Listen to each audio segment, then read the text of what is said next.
Good evening, everyone. Happy Sunday, and welcome to the Stoppage Time Penalty Show with the host with the most, Tabriz Chinosa, the best grassroots centre back in the world.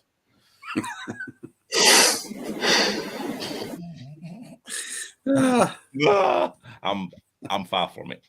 I'm far from that. No. Oh dear me. Owen, I'm actually surprised that you haven't even questioned my ability. Well, you know when you're just inner confident, you just know, like, I don't need to prove anything.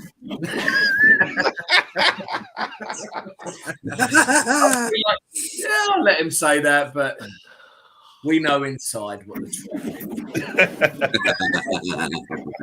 is. Oh dear. But hey guys, thank you guys for watching. Please like and subscribe, do all of the great stuff.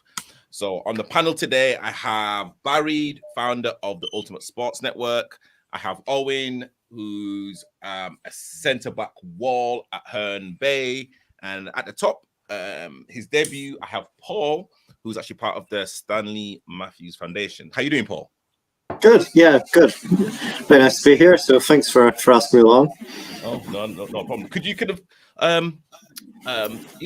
kind of talk about what you do and literally what the charity does? Yeah, sure. So I work for the Sir Stanley Matthews Foundation, which is a charity which has been set up for about 15 years or so. So it was really set up to honour Sir Stanley Matthews' memory. I think most people know about Sir Stan's playing days and his career and all that side of things. But whenever he retired from playing football, he got involved in coaching quite a bit and quite involved in youth football, both here in the UK and overseas. So the foundation was really set up to carry on his legacy, and my role within that is to work with football clubs, professional football clubs or amateur football clubs to try and set up community football projects, really mainly to help young people.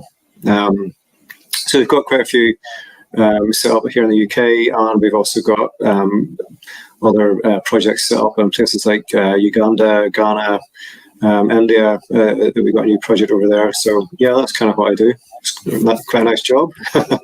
Amazing, great stuff. And to you, Owen, what's going on in your neck of the woods? And did Herne Bay play yesterday? We did. We had our biggest rivals in. It was a league title decider in the fact that had we not won, no, we did win, obviously. Had we not won, they would have probably won the league because they beat us early on in the season. So, and we've both since won all our games since. They've drawn one, actually. And, yeah, we needed to win yesterday. We did. We beat them 5-2. Good game, good battle. We were deserved winners. And, so... Looks like the league title. We're retaining our league title. Nice. And Barry, what is going on with the Ultimate Sports Network? Growing as usual, as you know. We've added a couple of groups, but other than that, it's just growing as usual. The only other thing I want to talk about is my club, which is losing 19 games in a row, is not great, but there you go. We haven't won for 19 games, should we put it that way. But yeah, the network's going stronger and stronger, but other than that, I'm busier and busier, but yeah, it's going cool. Cool. Great stuff. So what's happening on the show, I hear you ask? So we have Nathan Sherratt. Hopefully I've got his surname pronounced correctly. So he's a referee and also the MD at the third team, and we'll be talking about the refereeing standard. And then from 9 until 9:30, we'll be talking about Vets football, Masters football, and we'll be talking about the league results and also the Beckenham Cup game against Charcoal versus Independent. And so, we'll be talking about that as well. So, it's a very, very fun-filled show, hopefully. So, but before Nathan comes on, football news. So it's the FA Cup.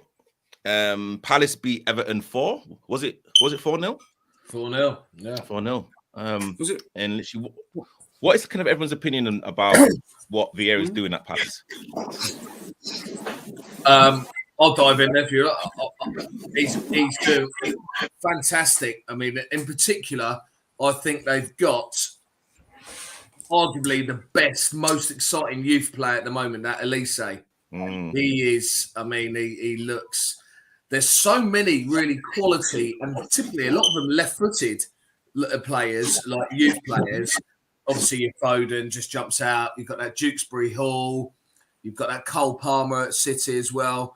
But yeah, Elise just looks like he's got that little bit more. But he's just won. Got Conor Gallagher on loan as well. He's having a great season so far. I think he's even managed to get Benteke scoring goals. I mean, any manager who can do that, he's a legend, isn't he? That's so true. But I mean, so with the semi-final draw, of course, Palace are drawn against Chelsea. So Gallagher won't be able to play, which I mean, I really, really feel for him because he's worked so hard to kind of get into this position, and his energy and his drive is literally, I'd say, is a catalyst for how Palace play. Paul, did like you watch the game? No, I didn't watch the game today. I sort of caught the tail end of the Liverpool Forest game there. But yeah, I mean, I heard the result. Yeah, I mean, I have to say, Roy Hodgson, who was at Palace last year, is actually one of the foundation ambassadors, and he did a good job last year. And I think people were kind of wondering how Vieira would get on, but I mean, he's done a fantastic job, and you can sort of see the results there today. A few people in the comment, do you think he's better than Harvey Elliott? Well, actually, who are you talking about? Is it Gallagher or Elise? Because I wouldn't really compare Elliott to Gallagher. They're two different type of players. Harvey.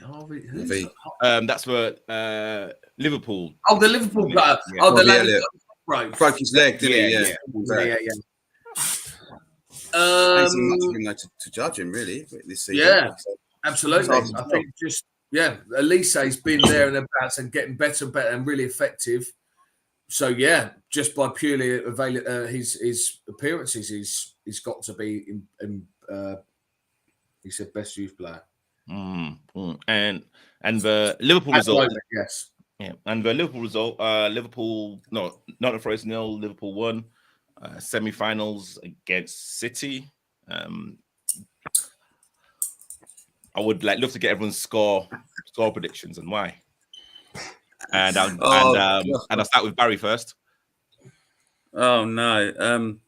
I reckon it's going to go extra time. And does it go to penalties or does it go? Yeah, I reckon it's going to go to pens. So I think City might do it on pens. It's going to be tight, whatever. And Owen? I'd agree. Barry, yeah. If you go for extra time, going to penalties, it'll be very tight. I mean, there's City, it would be their first trophy, wouldn't it? It's because obviously Liverpool, you won the League Cup. So, and you're still on for a quadruple at the moment, aren't you, Liverpool? They are at the minute. God. I don't think it's going yeah, so I'm just trying to think if that would have done. No, I'm with Barry. I think a draw and an extra time, or penalties, whatever. And Paul? Yeah, I think I'm probably going to jinx you, but I think I fancy Liverpool at the minute. I think they're playing pretty well. I mean, City are playing great, but it's just something about Liverpool. So it'd be a tight game, but yeah, Liverpool 1-0, I think maybe. Yeah. And big shout. And the demise of Everton. Wow. I shouldn't laugh. No, I shouldn't laugh because Everton are needed in the Premier League, but I mean, again, it's just a fall from grace. Like, it just shows how much confidence plays in football. They just look out of sorts in every single department. Yeah, I don't think they'll go down. I just think because other teams are worse than them, so by default, I think they'll stay up. It's tight though, isn't it? It's tight though, It's isn't it? Because tight, Burnley have got 3 games in hand, haven't they? So they could get to 30 points and push Everton and Leeds below them in the table. Because Leeds, because that Leeds got a good result against, was it Norwich? I believe was it Norwich or something? So no, Wolves. They beat Wolves. Yeah, Wolves. Wolves. Wolves. Yeah, Friday, wasn't it? Friday game. Yeah. So no, that's really tight. Actually, Paul, what team do you support? Sorry, I've not asked you. Well, I actually support an Irish league team, really. Along with Glasgow Rangers, really. But in terms of English football, Chelsea's my team. Okay. And what do you think the situation at Chelsea at its present moment? Yeah, I mean, I think it's difficult, really. It's one of these things that you definitely understand why the sanctions were put in place, and with that side of things. I suppose it's unsettling for the team, but it's just one of these things, and you just try and move forward as best you can, really. But what can you say, really? It's just a situation that nobody really anticipated. So, but in terms of how they're playing football at the minute, they're playing well. They went through, they beat Middlesbrough the other day. They seem to be going pretty well, playing pretty well in Europe. So, in that regard, it seems to be going quite well. But what the future holds, who knows? Yeah. But I think they're due to maybe sell the club over the next couple of days, and I think there's a few buyers in there. So I suppose just wait and see what happens, really. Yeah. Cool. No, that's all right. And Barry, what are you eating, Barry? My dinner.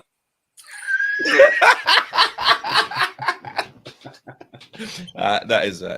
This ain't stopping me, I'm eating my dinner. I'm eating it. All right. Okay. And Barry, the best left back in the league? In the league? Yeah. He's got to be.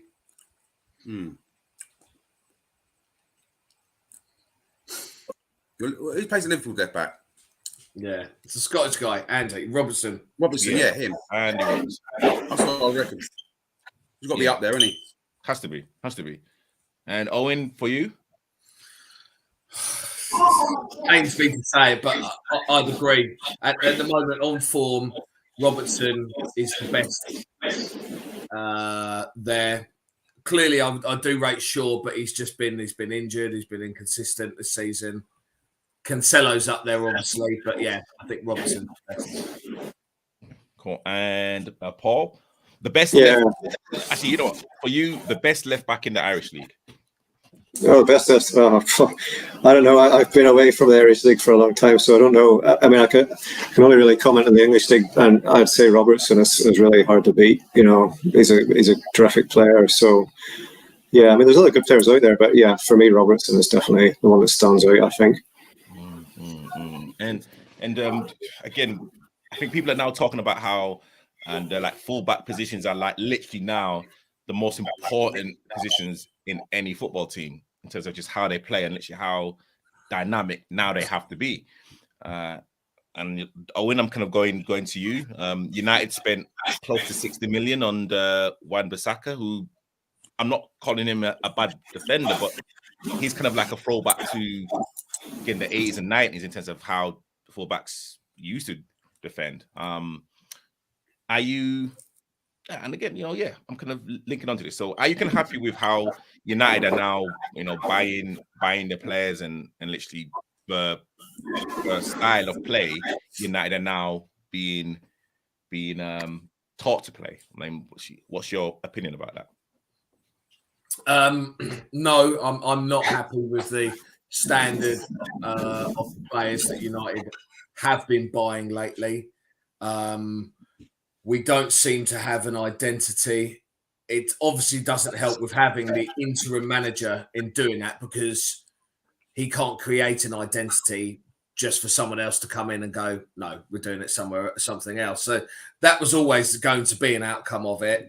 Wan-Bissaka, Yeah, you're totally right, Mr. Briggs. Yeah, okay. He's got his spider legs, making a great tackler, but really lacking in his attacking abilities. You know, when you're comparing him with the likes of Trent Alexander-Arnold, Robertson, Cancelo, Reece James. I mean, he's just awesome at the moment.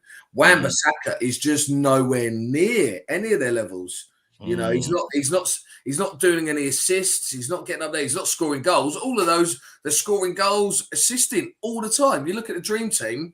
I don't know if any of you do Sun Dream Team. All those top defenders, they're all pretty much under Mo Salah as the highest scoring players in the dream team. Your Trent, your Cancelo's, Reece James. It's crazy. But yeah, so not happy about it. Nana, how you doing, sir? Good evening, gents. Evening, Nana. I'm well by the space. How are you guys?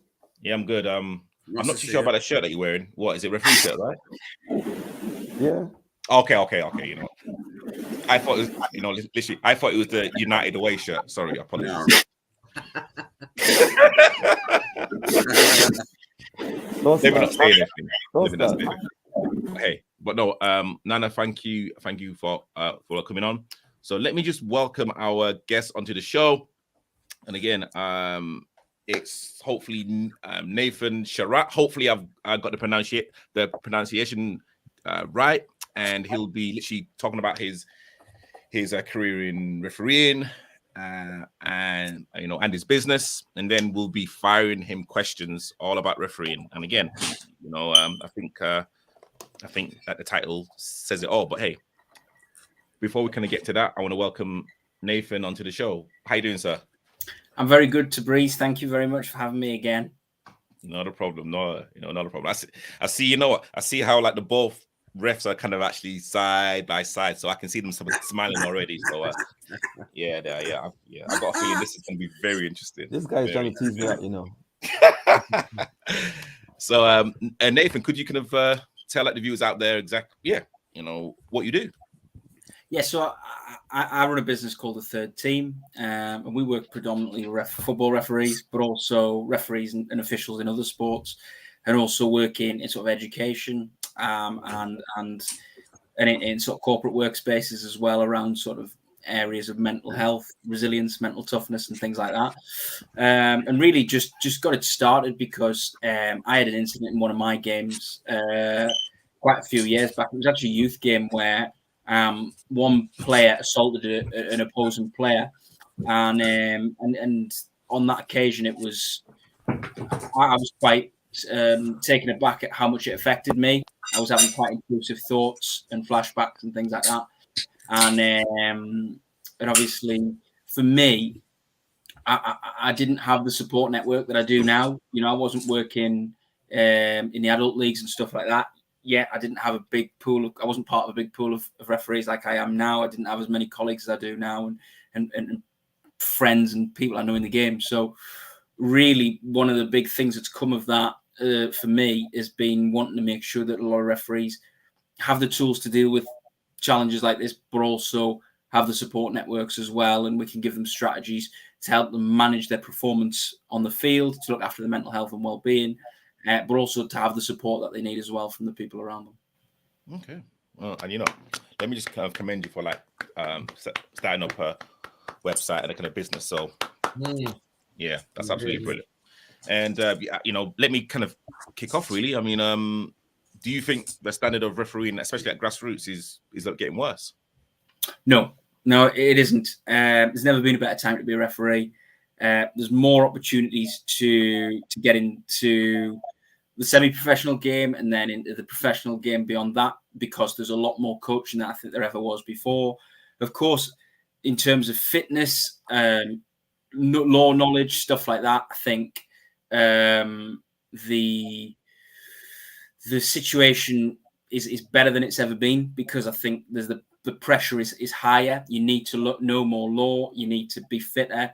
You need to work harder, I think, than you ever had to. But I think that the result of that is that we do have a better standard. And I think that one of the big challenges that we've got now that's changed everything is the fact that, you know, everybody's exposed to the Premier League. Everybody sees that as if it's like the only type of football that there is, really. And then and the challenges that colleagues at the professional level and international level are facing are ones that we at the grassroots level and semi-professional level are having to, take on. So I think it's really, really difficult, and the pressure's massively there. But I think, we're working really, really hard, probably more than ever before, to actually improve that level. And I think to filter up and to get good referees coming through the levels.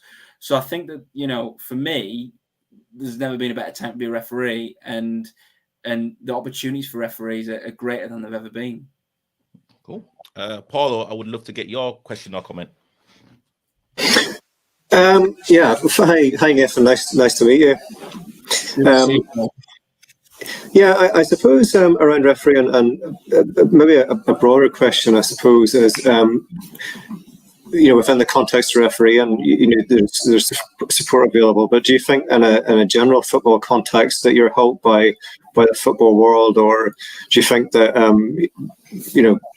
whenever you watch maybe like Match of the Day or whatever, there's criticism of referees quite a lot? Do you think that helps your situation? Well, I'm sure it probably doesn't help your situation, but do you think that has a knock-on effect in a big way, or do you think it's just part and parcel of being a referee these days? No, it does have a big effect, and I think a lot of people forget that a lot of the workforce in terms of referees, particularly in the grassroots level with youth referees and stuff like that, it's under 18s, it's children. And I think that a lot of the time lines are being crossed in terms of what we're saying to young people, from players, from club officials, from spectators.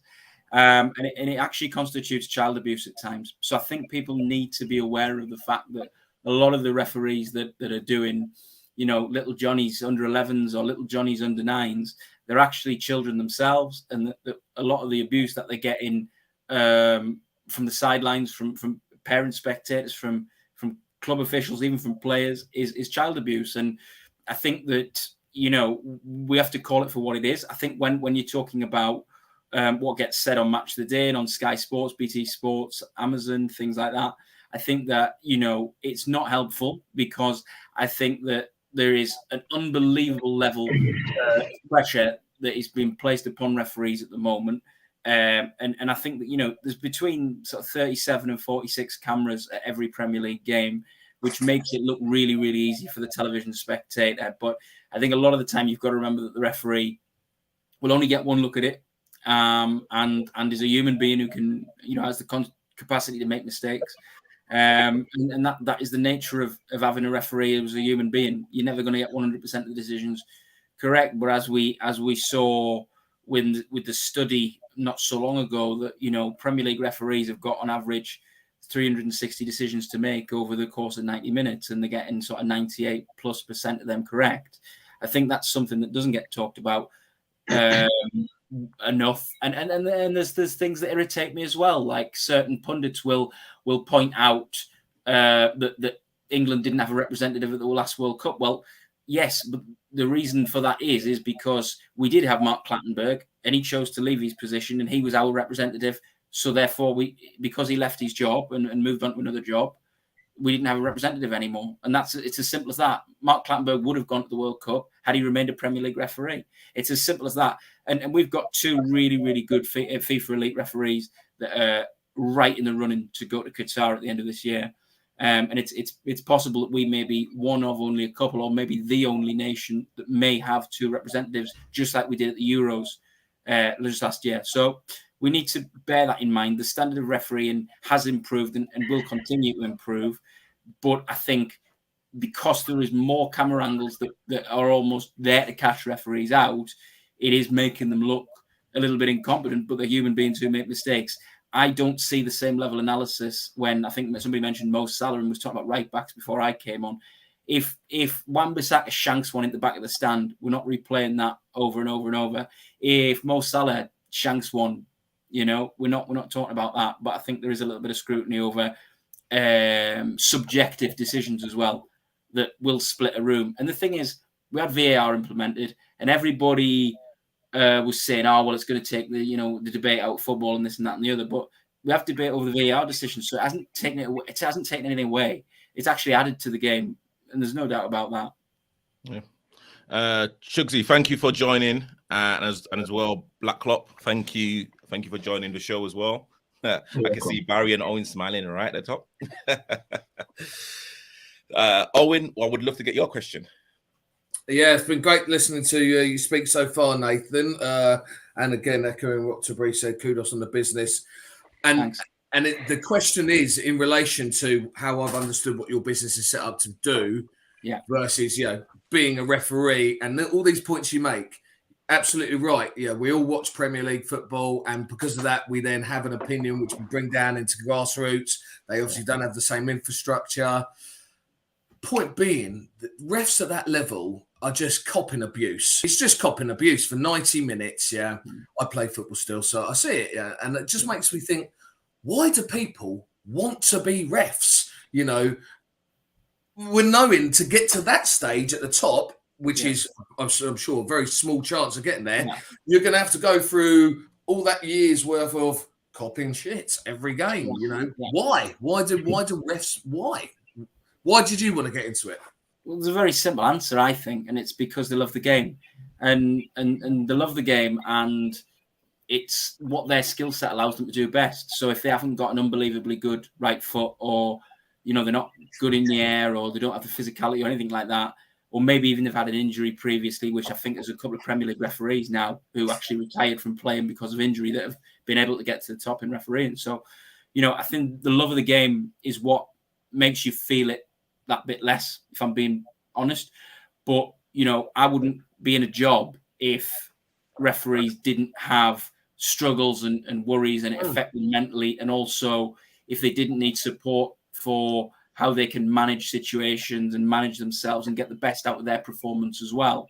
So I think that, there's the sort of two sides to it, really. But I think the love of the game is a massive driver. I think if you don't love the game, you can't take that stick that you say, because it just becomes too much and you just want to walk away. And I think it's the intrinsic love of the game. But what I will tell you is that, every referee, probably right from the very top level to the very, very bottom level, is going to have a day where they want to walk in the house and throw the cards in the bin.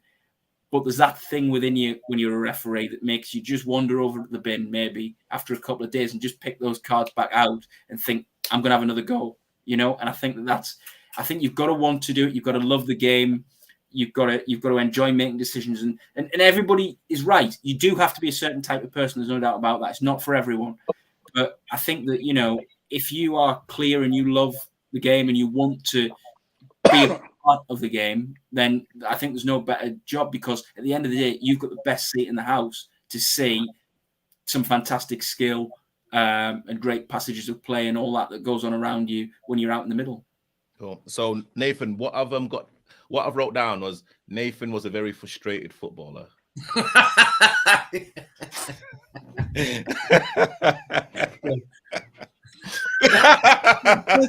Maybe. Frustrated that I wasn't born with the skill. Barry, would love to get your question.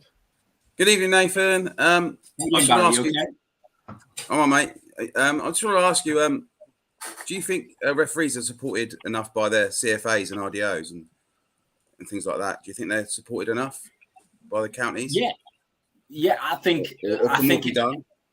Well, I think that to be honest with you, Barry, I think that it's a very, very difficult question to answer this one, because every county FA has a different approach to how they want to support the referees, and I think some are more effective than others.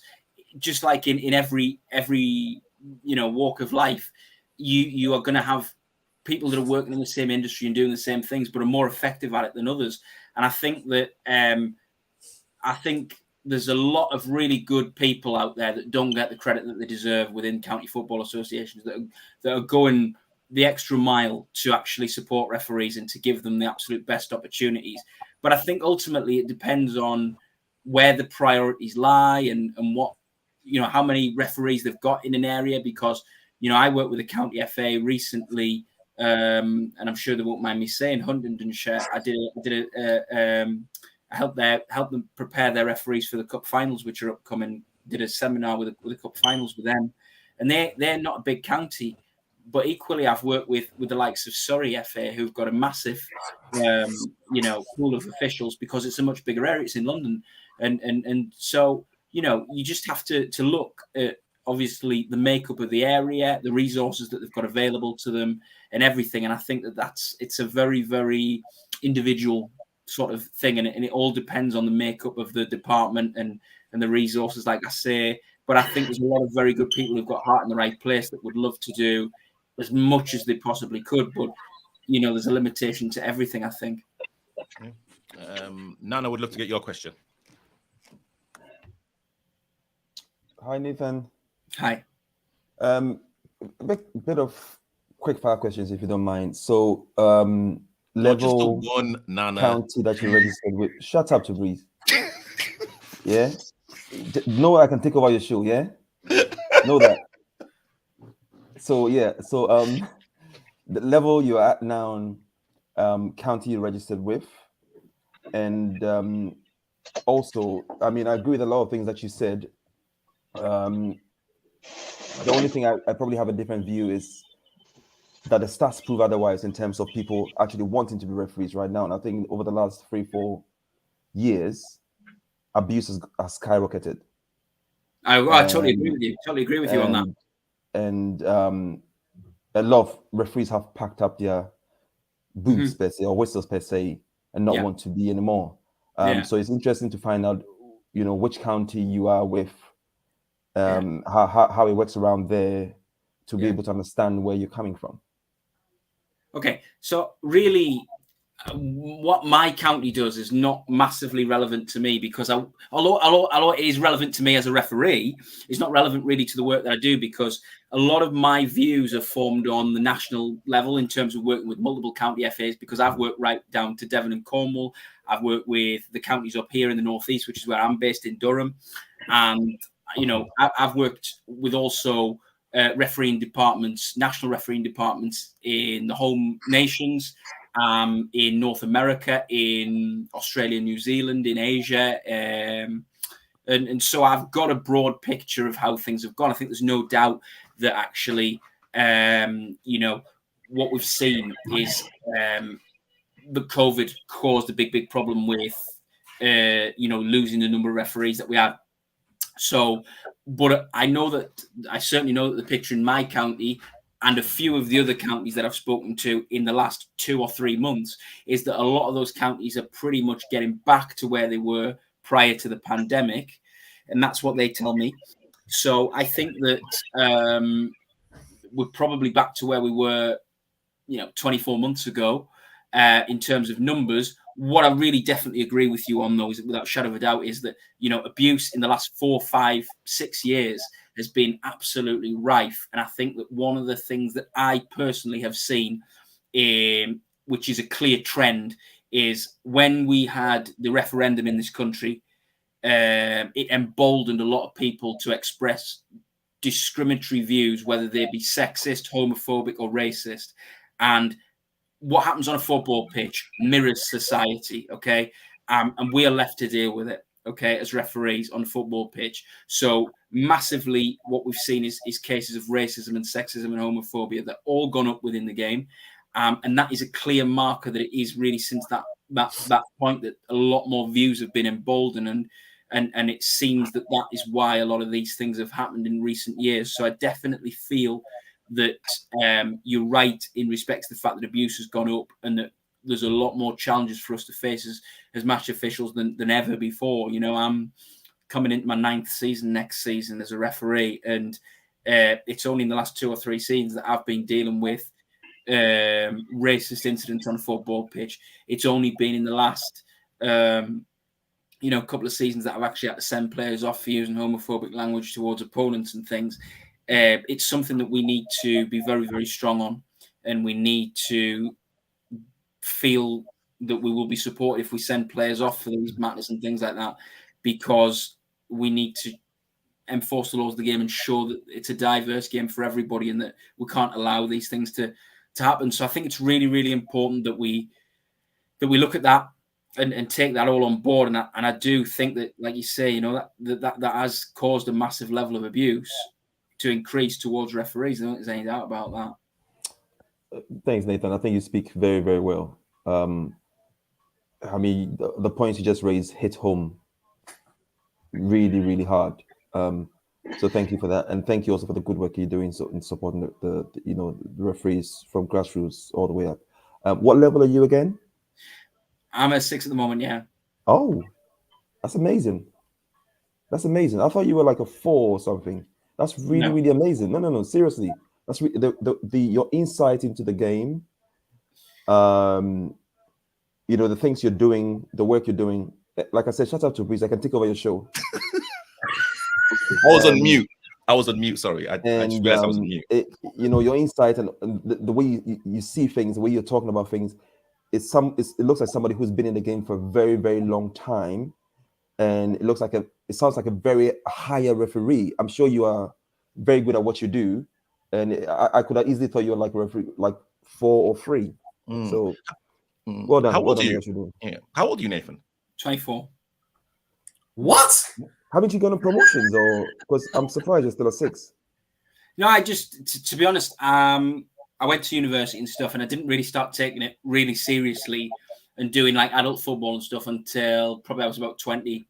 And I've just been really enjoying it. I had one season, last season or season before, where it was last season where I was going for promotion, but got injured and missed a period. And you know what it's like when the bad weather comes, particularly up here in the northeast. It can be very difficult to make those games back, and I just ran out of time ultimately. But yeah, I haven't decided to have another go. But I would probably have another go next season. Wow, amazing. Shugsy, thank you for coming on again. Would love to get your question to Nathan. Nathan, see how these man do run. Man just put me on a question. All right, let me think of one. Oh, you've had all this time to think of. Since there's 2 referees there, to be fair, I kind of do some bootleg refereeing every now and then. Anytime you guys can't turn up or you're scared, yeah, they call me. You understand? I'm like A-team. I do my thing, I referee, I pull out a card, but I just talk to them and it's patterned. But if you didn't understand that, I'll talk English. Okay. Right. Just a question, because this actually happened in a game. A few years ago, I was playing a Sunday game, and our player, he was really young. He got absolutely wiped out clean. Just at that point, a friend was actually filming it, like Snapchat. Yeah, he was doing his little thing, wiped him out clean. And the referee said, no, he got the ball. And we said, what are you watching? He wiped him out clean. So we even said, look on the video. He wouldn't look on the video. So the question to you lot, I'll tell you what he did after. After the game, he looked at the video and he said, if I had seen that, I'd have red carded the player. Yeah. So the question to you refs, you know that a lot of games are videoed now. A lot of amateur football is being videoed now. Would you, if you've got it instantly there to show you, would you look at it? No, because you're not allowed. So it's as simple as that. Not allowed, can't look at it, not going to make it change the decision. But, of course, you can hold your hands up and just say, look, thanks for showing me at the end of the game. If I'd seen it that way, I saw it wrong. My fault. Sorry, I'm a human being. I made a mistake. And hold your hands up and take it from there. Okay, let me spin that then. Because I've had this as well. Yeah? Okay. Say you said the man's got the ball, he hasn't touched you. Because the refs, one thing I hate what certain refs do is they're wrong and strong. Like, you're human. You make mistakes, yeah? Yeah. And the person is telling you, he didn't touch you. He didn't touch you. Yeah. You roll down your socks and you show that the stud marks right down you. Yeah. What would you do if you said he didn't touch you and he pulled down his socks and said, look at the stud marks? What would you do with your decision then? Would you still stick with the same, or would you consider that the person's actually got some war scars there from that challenge?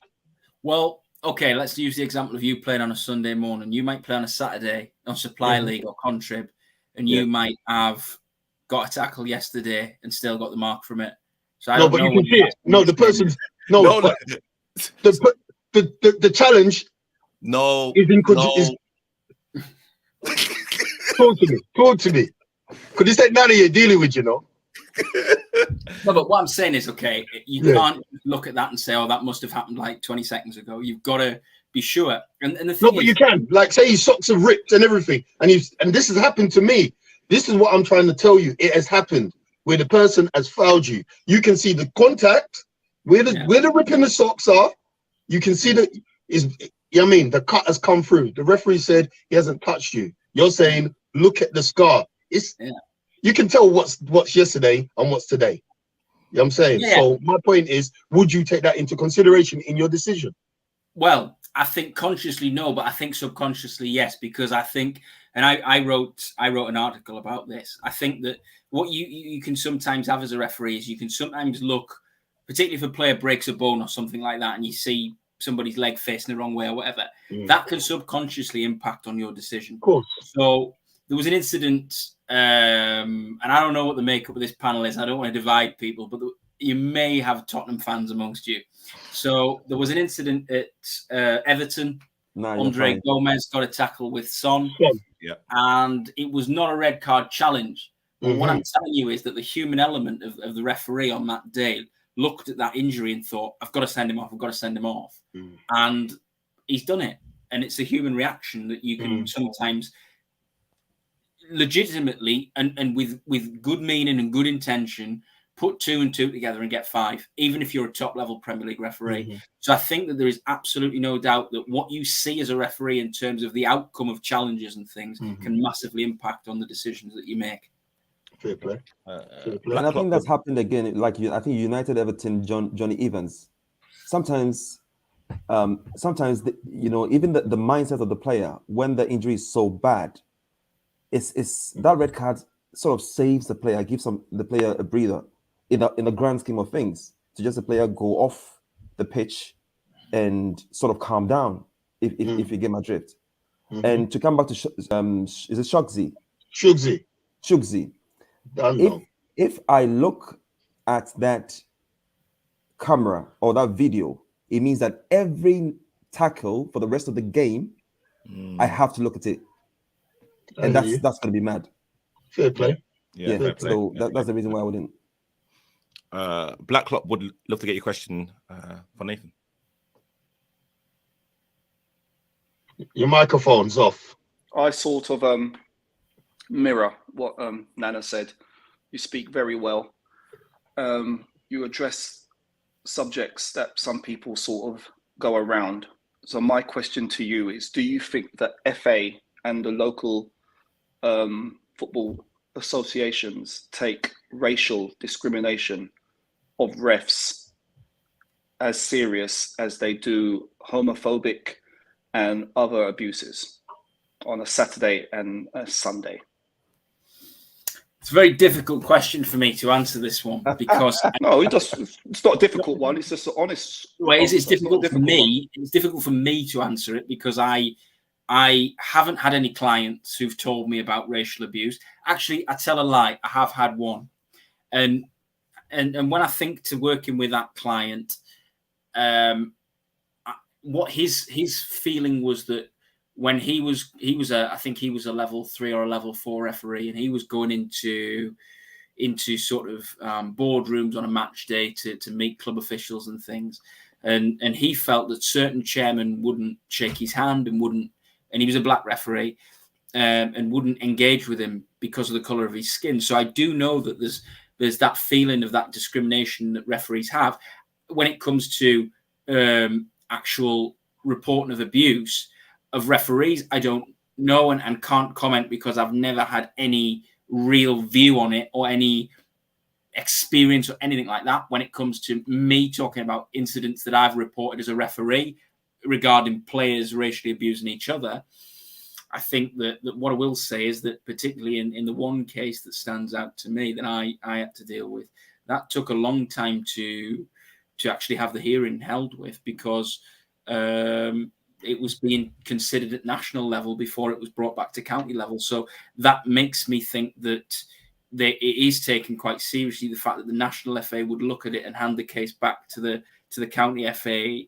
But what I was told was that potentially I would have been having to go to Wembley to give evidence if they'd decided that the case was strong enough that it would require being heard at national level. So I think that the fact that these cases are being heard at that high level, even in the grassroots game and semi-professional game, is evidence that it is being taken seriously, I would say. in my opinion. Okay. Paul, I would love to get your final question. Yeah, okay. In terms of, just to maybe go back to abuse of referees, what do you, and I'm sure you probably don't have, I mean, you're not going to have the whole answer for this, but if you could kind of come up with what we need to do in the short term and the longer term to try and to address that and bring that back a little bit, what would you like to see happen? I think that for me, it's about safety. Safety is the big thing, and I think that there's clubs you go to and places you go to where the safety of the referee can't be guaranteed. And I think that the answer to that, to make referees more safe, is that we remove these people from football as much as we can. And I know that the beginning of this season, I think, and I think there's going to be going further at the beginning of next season, that in terms of punishments and bans for referees, because I know that certain people at the FA, who I will not name, at the National FA, in terms of the refereeing department there, and have seen some of the punishments that have been handed out, and how some of those punishments have been reduced. And they're absolutely appalled at that because they don't like the message that it's sending. It's wrong. You know, you can't be reducing punishments for assaults on match officials and things. So I think that the way we have to stop physical and verbal abuse is to be much tougher in terms of our punishments, and much more tough in terms of removing people from the game, but also impacting football clubs, because I think quite often it's not just about individuals. Quite often it's a culture that runs deep within a club, and if you can give the club a reason not to allow that to ferment and to grow within that football club, that culture, then you're halfway to solving the problem, I would say. Owen, I would love to get your final question. Nathan, if you don't already know of him, there's a guy called Ben Williamson who runs a business called Yes Ref. Do you know Ben? Yes, I know Ben very, very well. His business sponsored the Third Team blog throughout 2021. It was a really great partnership. Cool. That wasn't my question. I just thought that doesn't surprise me that you know each other. You're quite similar. He came on here and he got a bit of a grilling some while back, especially from Nana. Nana fucking roasted it. but no, the question is, yeah. So the title of this show was, quite provocative, and you at the beginning were asked the question about the standard. You answered it, but fair play that your opinion, and this is the beauty about football, it's opinions. Yeah.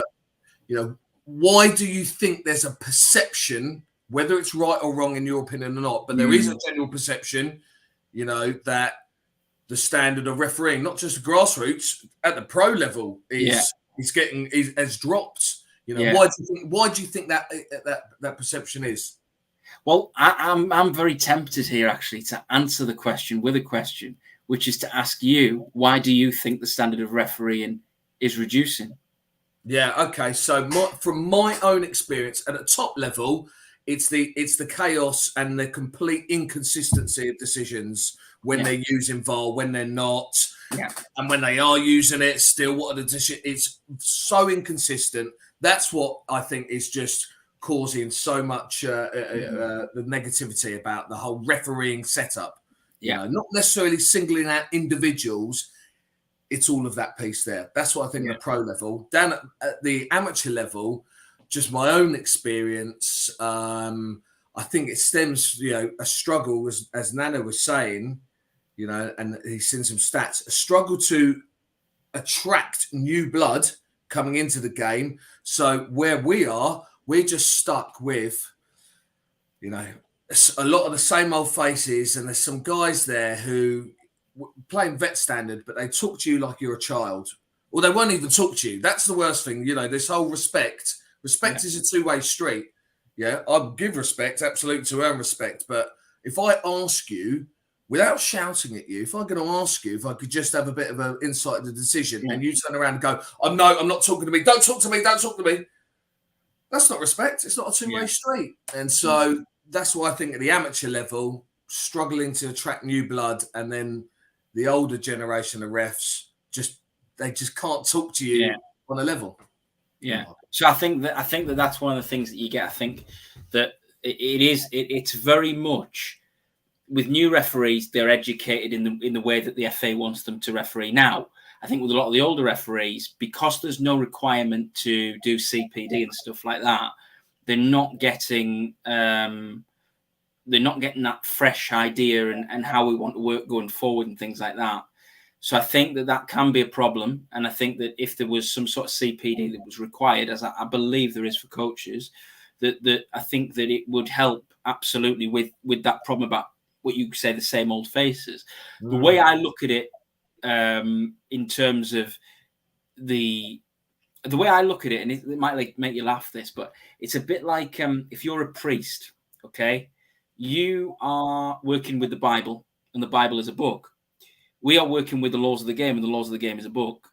Now, every priest is going to interpret that book slightly differently, and every referee is going to interpret the laws of the game slightly differently. So they're all written there in the same way for everybody to read. But the way that you interpret them and apply those laws, and the way that you interpret whatever's written in the Bible and preach that as a priest is going to be slightly different. There's going to be slightly different ways. And I think that, if you look at somebody who is quite, if I talk about two Premier League referees, for example, Mike Dean, I think is well known as quite an expressive and quite, passionate referee. Whereas you might get somebody like Martin Atkinson, who's quite subdued and very down the line. And that comes down to individual personalities and individual ways in which they apply the laws of the game.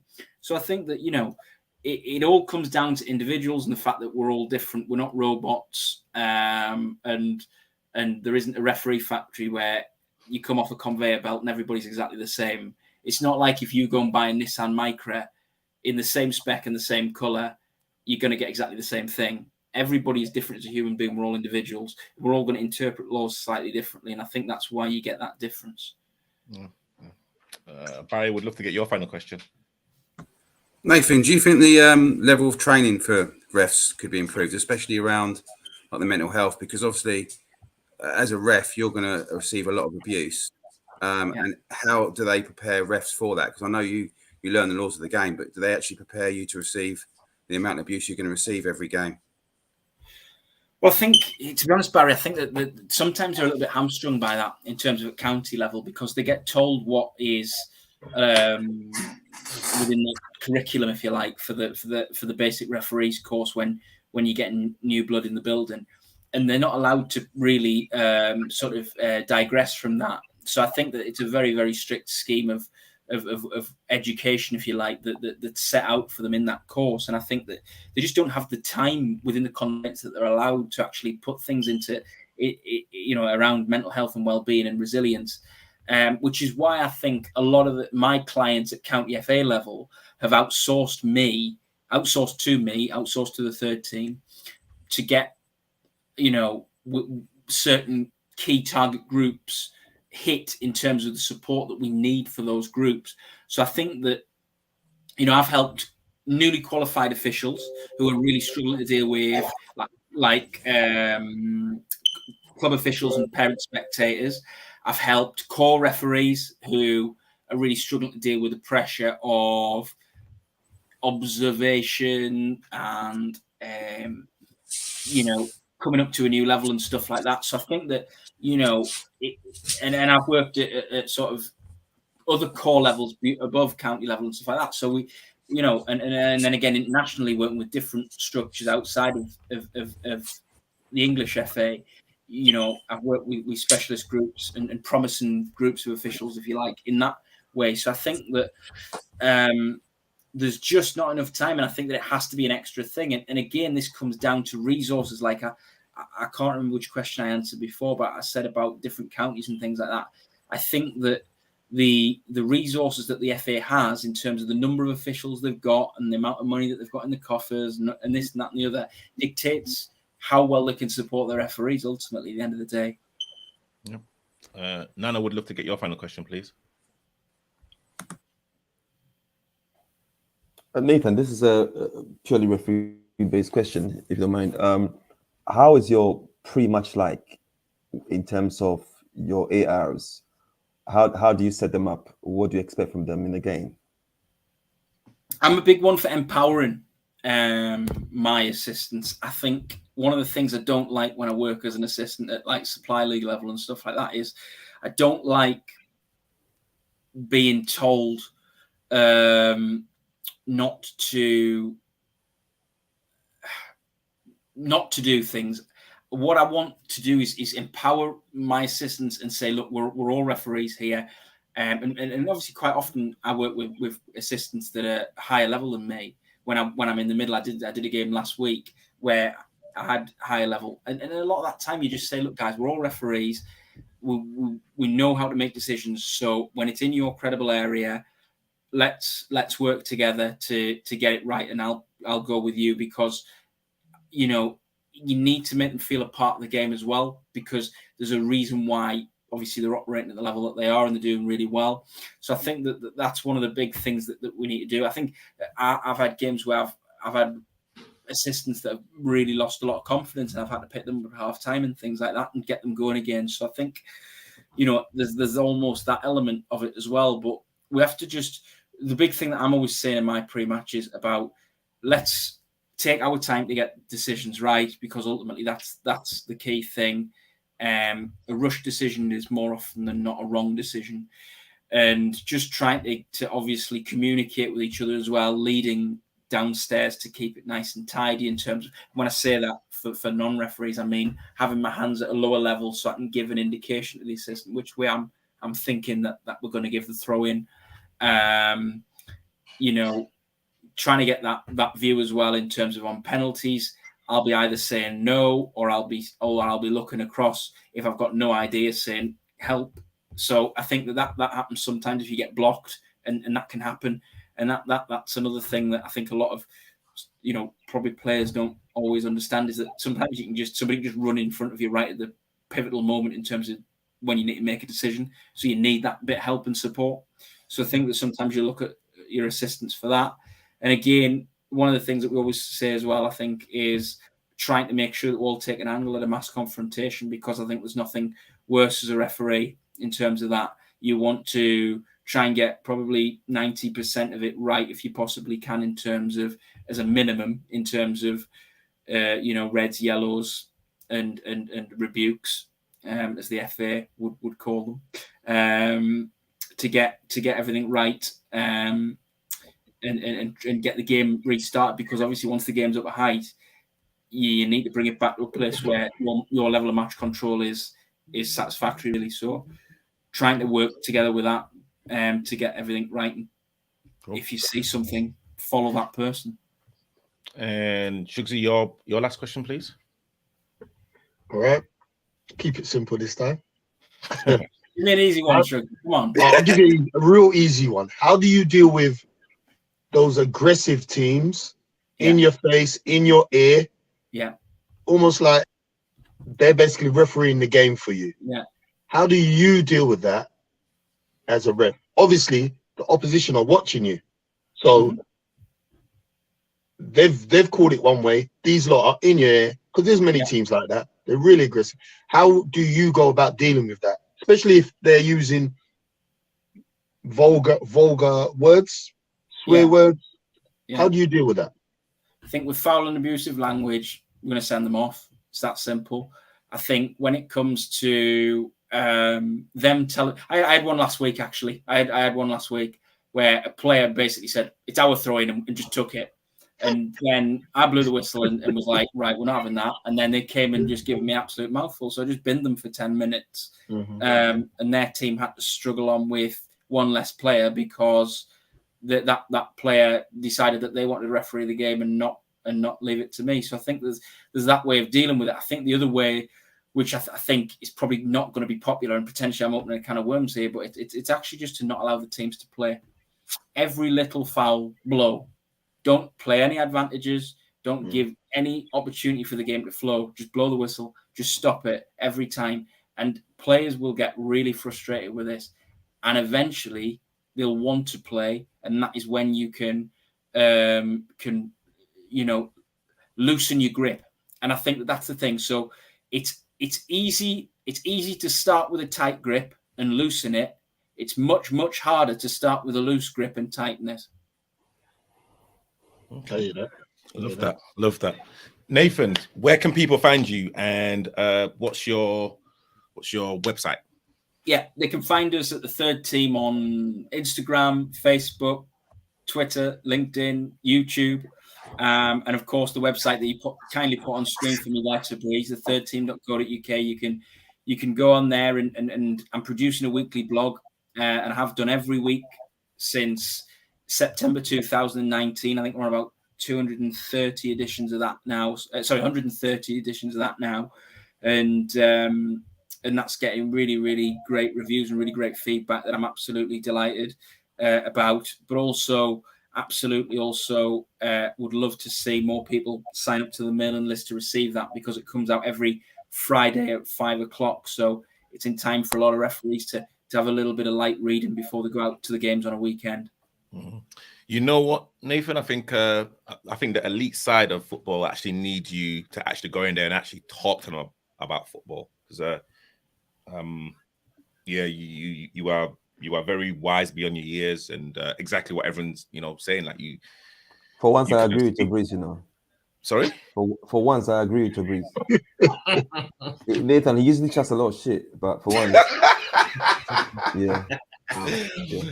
I hope to see you in a few years a lot higher up the ladder. Yeah, 100%. Because you have the correct head on your shoulders to be fair and firm and go a lot higher up the ladder. You're still young, so I hope to see you on the screens in the Premier League within the next 6 to 10 years. Thank you. Yeah. I've got absolute faith. But honestly, Nathan, thank you so much for coming on. Come on, guys. Thank you very much. Thank you. Thank you. And we'll be taking a quick commercial break. Actually, Paul, thank you for coming on. I'm not too sure if you're going to stick around for the vets section. I'm probably going to jump off now, but yeah. Please stay, Paul. Sorry. Oh, okay. I thought you were talking about Klopp. No. I'm just okay. All right, Paul. Thank you. Thanks, guys. Nice to meet you all. And again, Paul, we'll be kind of getting you back on. Again, Nathan, thank you for kind of coming on. We'll be taking a quick 2-minute break where we'll be talking about the vet side. We have manager of Jamrock on the show, and also someone from West Fulham. So we'll be back in 2 minutes.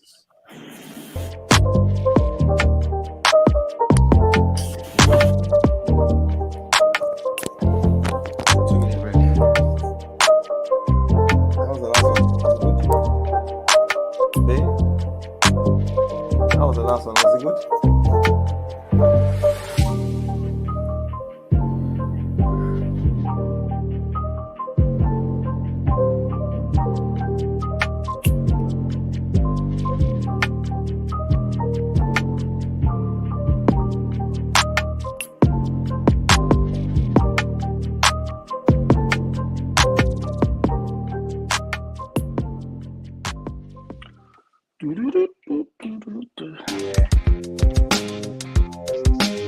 Nana, did you play yesterday?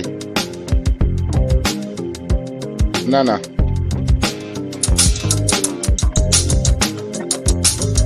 Nana was watching our final.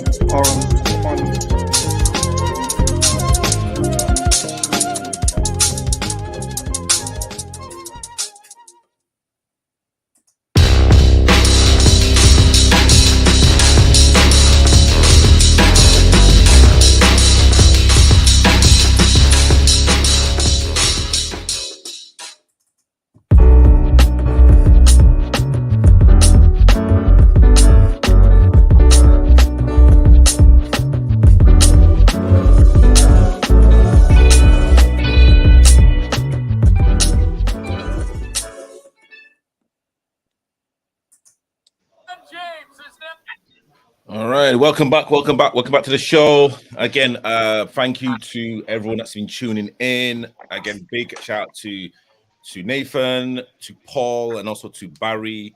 Again, thank you for those guys for like coming on. And I want to welcome Andy from West Fulham and Conway from Jamrock. How you guys doing? Good, thank you. Okay, thanks. Conway, are you in a library?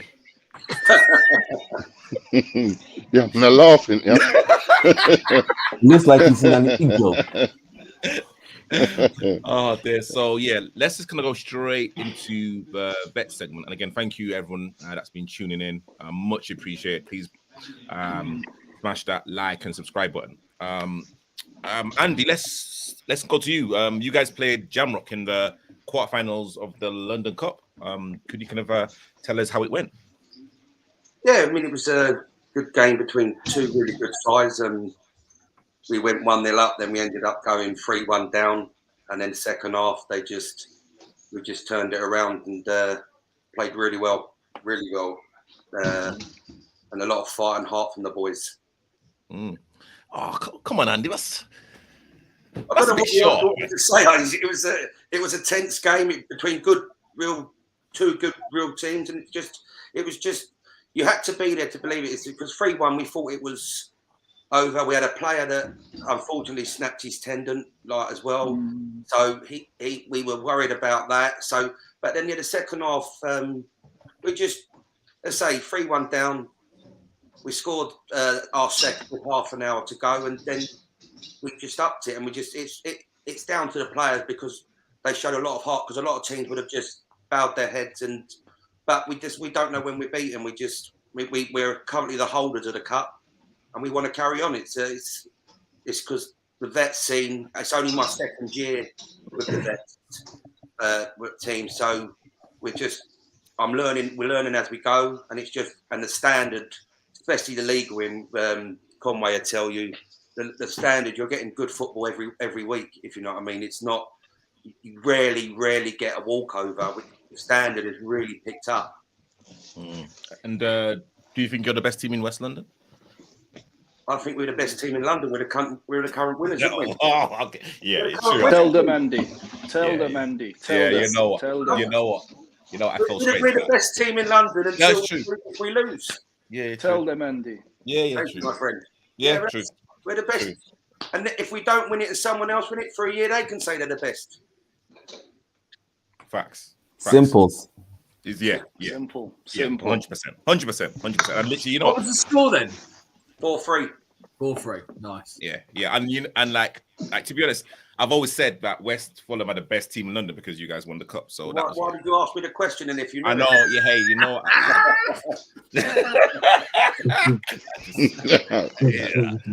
Take an L, boy. Take an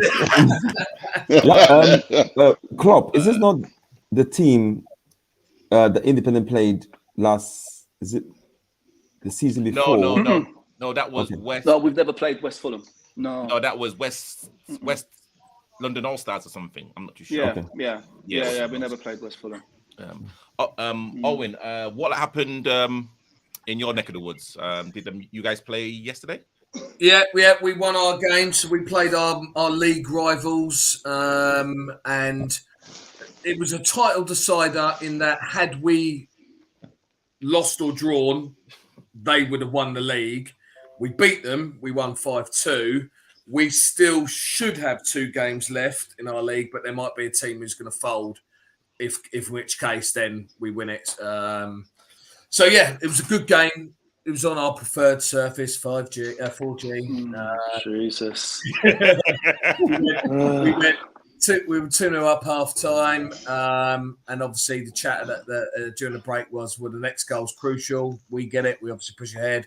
They were in it. If they get it, we got it. Went 4-0 up, and then we just sat off, let them back in it a little bit, but then Bosch one right at the end, just cement it, done. So, what's your expectations for next season? And again, I'm not disrespecting your league, but you've like openly said that there's possibly your like local rivals that could challenge you. I mean, what would you what would you like really to like happen with like your league moving forward? Yeah, so they need to sort of have more competitively. What we do know is that there's a team in the division below us who beat our reserves recently, and so they will come up, and they're meant to be really good. They might actually make it that we can't have a reserves because our reserves will probably win the league again for 2 years on the bounce, but haven't been able to go up. So other teams are kicking off about it, so that it looks like they're going to change that, and we won't be able to be a first and reserves. So it'll just be two separate squads, in which case they'll come up as well. So they should, the standard of the Premier Division next year should be better than what it has been this year. More Owen, competitive. they just need to change Owen? their name. No, Owen, come into London Vets Ballers League because that happens in our league. All you got to do is make the Conway, because they can't travel. They take them 4 hours to get to where you are, mate. No. On a Saturday, that's on a Sunday. But the way to get around it is you both play one another home and away. Your 2 first games. That's how you get around it, Owen. Hello. Yeah, that's how you get around it, Owen. Yeah, that's how you get around it. You play your home game, your away game, your 2 first games of the season. Then no one can't say nothing. Then can they? Yeah, but of course they can. I mean, when it gets to, it depends on sometimes the rules of the league as well. Because if players from the A team can play for the B team, or because it's a No, club, you can't. They can't play. They can't switch club. They can't switch teams. that's But what I I'm mean, saying, if that he's got depending on say, how the league rules are. Because yeah, if but I it's a mean, club, like they are registered to the club, which means that therefore they can play for any club, any team under the umbrella of the club. No. When you set the league rules, you do the first team. Whoever's joined the first team stays with the first team. Whoever's in the second team stays with the second team. You play one another home and away, and that is it. I don't think there should be any objections on it, really. It's pretty straightforward. On a Sunday, we got Continental 58 and Continental United. That's how it's done. Oh yeah, we don't know. I mean, we there's some of our guys wouldn't be too happy about it, but the most of them understand it would actually be better for both teams because then they'd get a bit more competition. We'd have a bit more competition in our league as well. We're unless anything significant changes, we're going to enter the London Cup again, so that we can hopefully be the best team in London out of London. Well, Owen, next season, London Vets Ballers are hoping to have a Saturday Vets League based in South London. So, all right. Well, if there's maybe some invitational stuff, the guys won't travel that far. Pardon? You're always on the money, son, aren't you? Always trying to. No, but it's always. But Owen, all the teams will be based in South London, so you wouldn't be worrying about travelling. And your games. When do you play? On Saturdays or Sundays, Owen? Saturday mornings. So that's fine then. Well, we might pick this conversation. It's too far. It's too far for them. Yeah.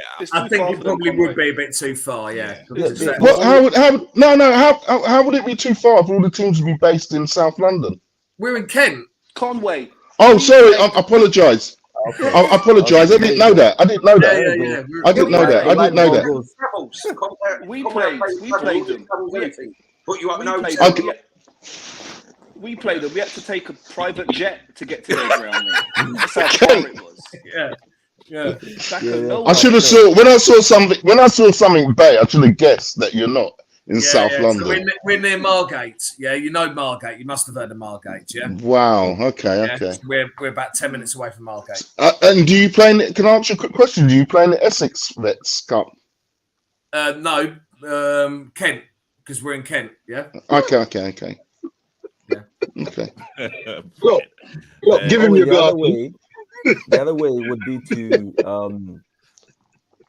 change your name, like a different team. I think Independent did the same thing under LSU, because people just want to come out and play football.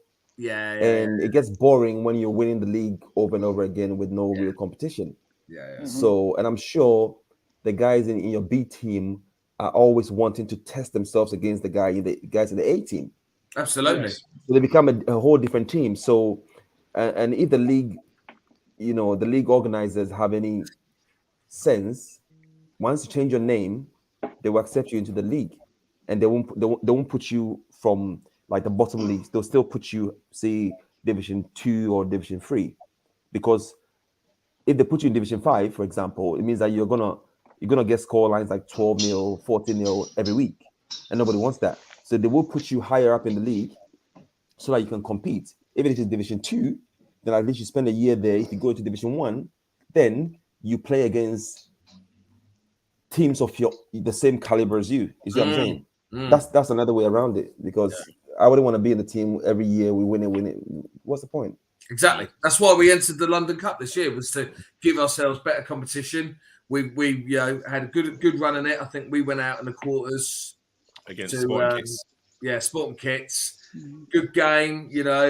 On another day, we feel confident we could have gone further if we'd had a better squad. But that's was it on grass? Huh? Was it on grass? No, that was on a 4G. That was at Dartford. Oh, shit. Yeah, it was at Dartford. Yeah, 1-0 we lost that.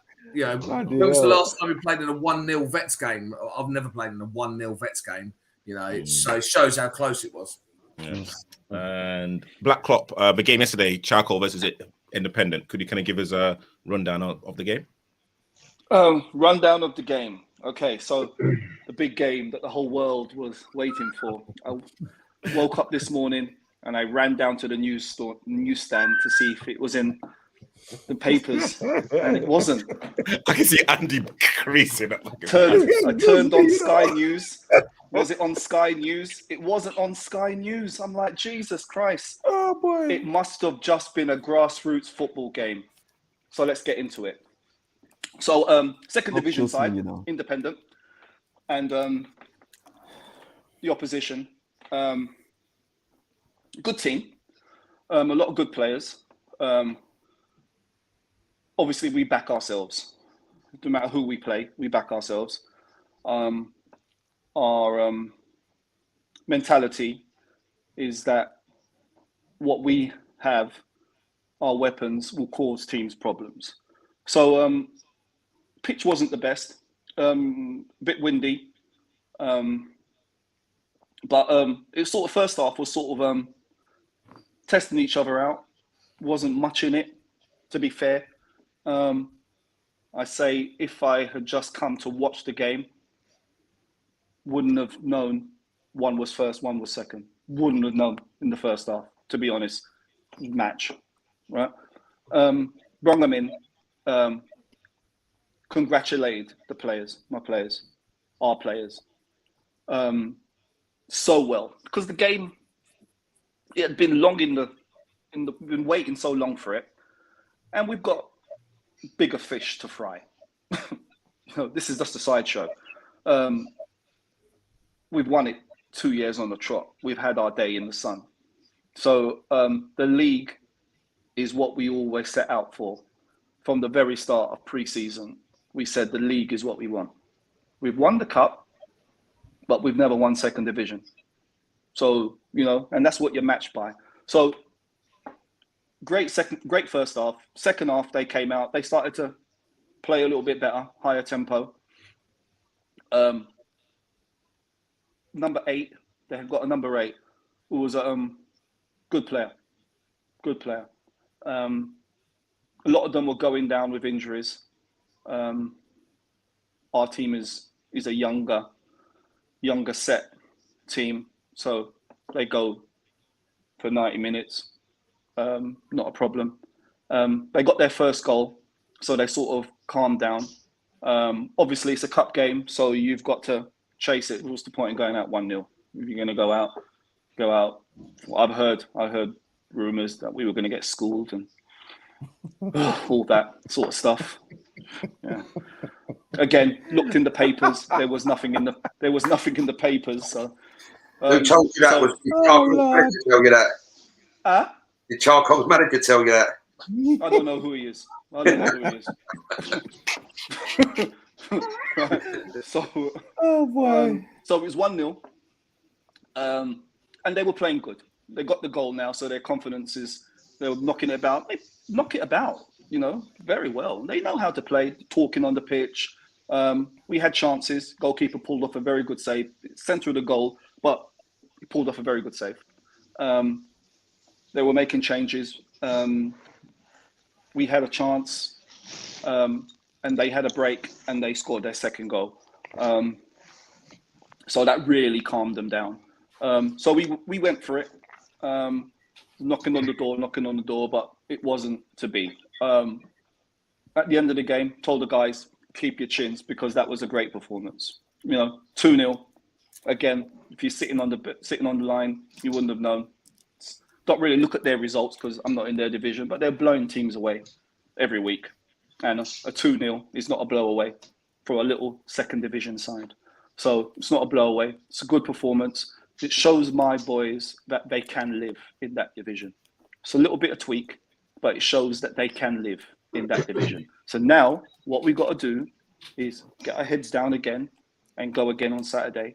Get our 3 points. Get our 3 points. We've got 3 games left. Get our 3 points. Get our 3 points. Get our 3 points.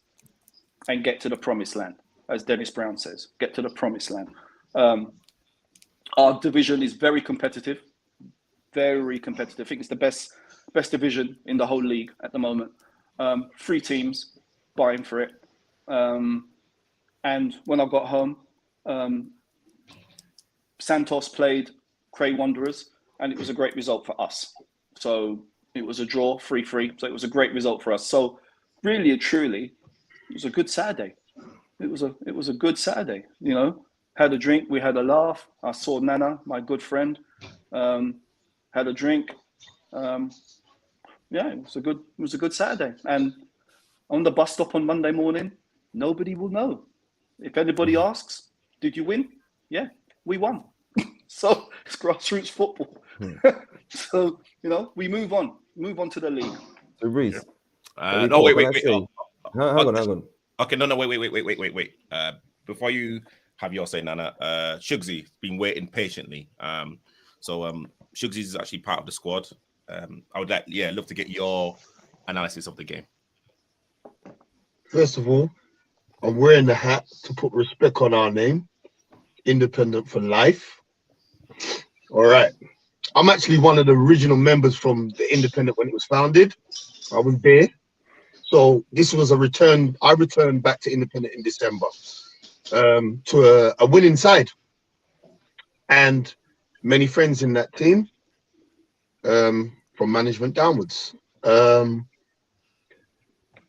didn't know about this feud or this noise. I didn't know about all this, so I've had to be fed information and all that. To be honest, I don't actually care about all of this. The only thing that was a bit confusing was people saying players are scared to play a team. Like, I'm from the Brixton Wright era. They ain't scared of no one. Do you understand? We're not scared of no one. That, like, you understand? I played in Bromley when it wasn't good for a black guy to play in Bromley. For Bromley, by the way. Yeah.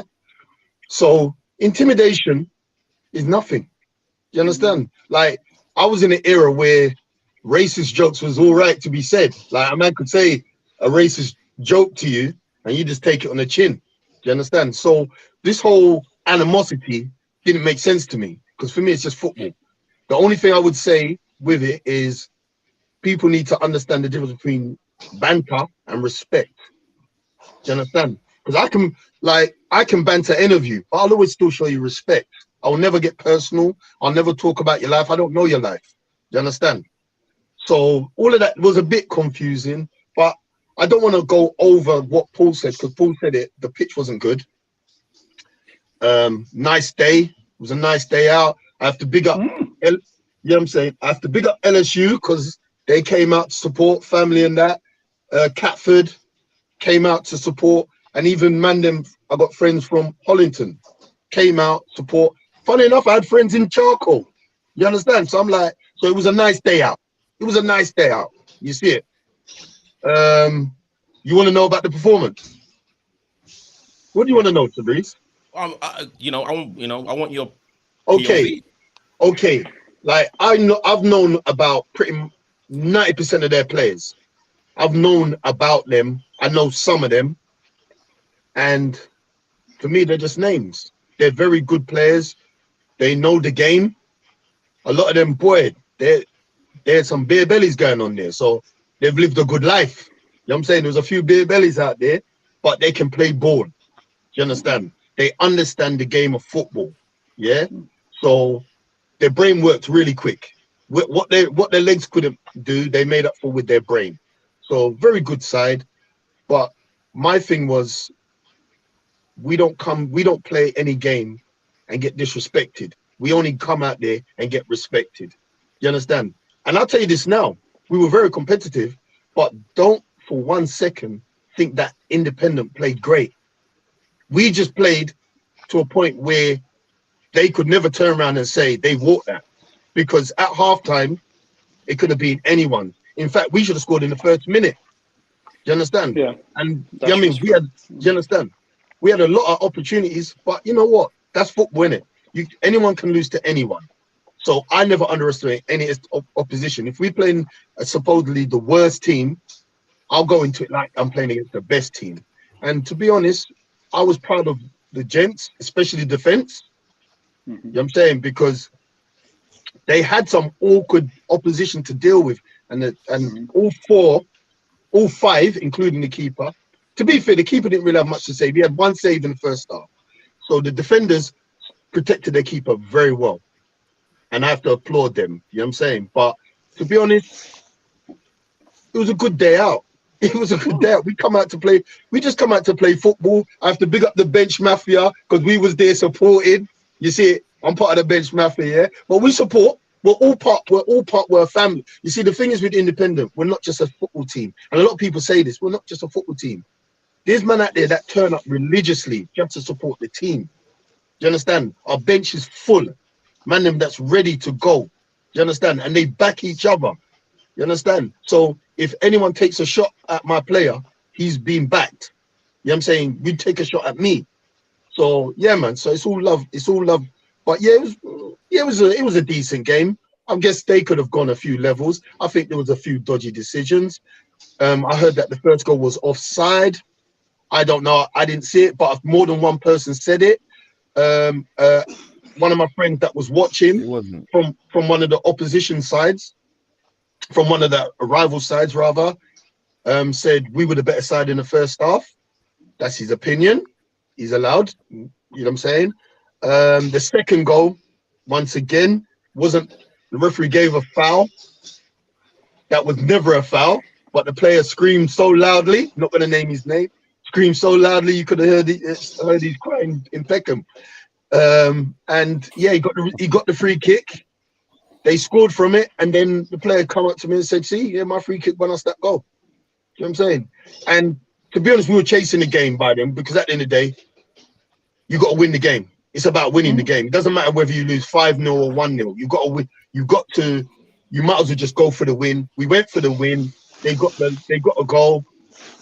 You know what I'm saying? Bit of nonsense in the morning today, though. It was a bit embarrassing. I saw some embarrassing comments. I was thinking, do we need to go there? Man got personal and then had to delete it. Then deleted it. No one's commented. No one's responded. But I saw a comment and I'm thinking, bro, you didn't have that energy. You didn't have that energy yesterday. You had the opportunity to have it out. I'm a man. So if I have an issue with any of you, yeah, I'll come to you as a man. I don't do all this keyboard warrior nonsense and calling out people. You either congratulating people or say nothing. You know what I'm saying? I congratulate Charcoal because you know what? They're good footballers. Yeah. And you know what I'm saying? I got friends in there, as I said. And there was a couple man that they were cool vibes. But there's a couple stupid individuals that want to get in your ear, talk nonsense. Behave yourself. You're a little man to me. You're little people. But anyway, that's all I got to say about the game. If you want to ask the questions, feel free. It was a good day, though. It was an enjoyable day. But a lot I had to drive one of our players home. He had a bit too much drive. I had to drive him home and then walk home. That's what we do for family, though. I drop him home and I walked home. That's what you do. Yeah, You love yeah. that. Yeah, I think actually before Nana's because I know Nana was there. I just want to briefly kind of my own opinion about the game. I think Charcoal, well done, congratulations. They did deserve to win. I think what Black Clock was saying about the number 8, Chrissy Piper, quality I think that's player. 14, wasn't it? When he 14? No, number 8. Okay. Number 8. Yeah. Okay, wait, Chrissy Piper, yeah, definitely. Yeah. And he's he was like the standout player. But like funny enough, in the first 5 or 10 minutes, it was all blood and thunder, and they were going in with some meaty challenges. And like for me, their captain coming off actually helped them better because their captain is he's a big unit, but on the ground, he's not so quick. So literally, they moved their left back into the centre back position, their number 7. And for me, like he was a standout player. He was kind of winning his duels, quick, strong, aggressive, and it just nullified our kind of threat, definitely down the middle. So funny enough, like the captain coming off literally helped them. Yes, it's a small, tight pitch, which kind of definitely helps them out in terms of fitness. And again, they literally know exactly where the ball is supposed to go. And we were frustrating them. You could tell.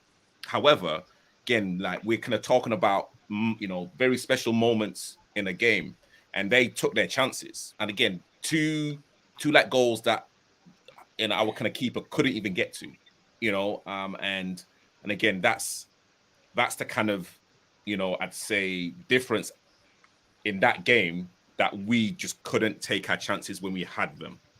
But again, it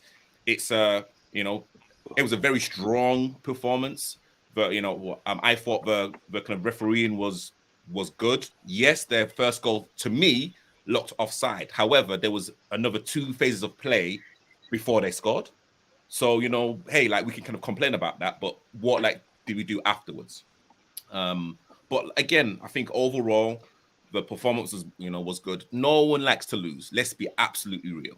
So it's I am sad that we're out of it. But exactly what Paul said. Now, if we can bring that type of energy and like passion into our next three games, which are big games against really tough opposition, then what we'll be like playing in this. We'll be playing in Division 1 next season. Of course. But yeah, hey, you know what? Again, I kind of congratulate Charcoal, and yeah, we like see exactly what kind of happens in the near future. Nana, I know that you was there. Do you want to kind of quickly talk about it? Yeah. So let's be real here. So to be perfectly honest, I was disappointed in that game that I watched. This game had so much hype. I was expecting some really good football on the day. And to be perfectly honest, it was a shit game. I'm not even joking. Like, I've seen Charcoal play football. I ref the game against LSU and I did I think versus Bromelians last season or the season before. I'm not too sure. And Charcoal are real good football inside. They are very economical with play. They know where the ball is supposed to go. They're not the quickest on the pitch, but they can play football. They understand the game of football. And yesterday, I felt they were real shaky. I missed 10, 15 minutes of the first half because I was there late. But from what I saw, if any day Charcoal could be beating, it would have been yesterday. That's just my personal opinion. But it shows the mark of champions and a good football inside, because there's nothing much in the game, to be honest. There's not much. Piper, number 8, bossed it. Yeah. And I was hoping that someone would get a man on him and shut him out. Because the whole game, he was just bossing it, left, right, center. It was absolute class. you know, Independent had like 3 shots on targets from when I came, three shots or 4 maximum the whole game. So definitely not good enough. Second half, Charcoal tried to play football, tried to control the game, which they did in spells. But first half, they were real shaky, you know. And for such a good footballing side, this was the day that it felt like Independent could do something. Listen, the pitch compared to other pitches in the league.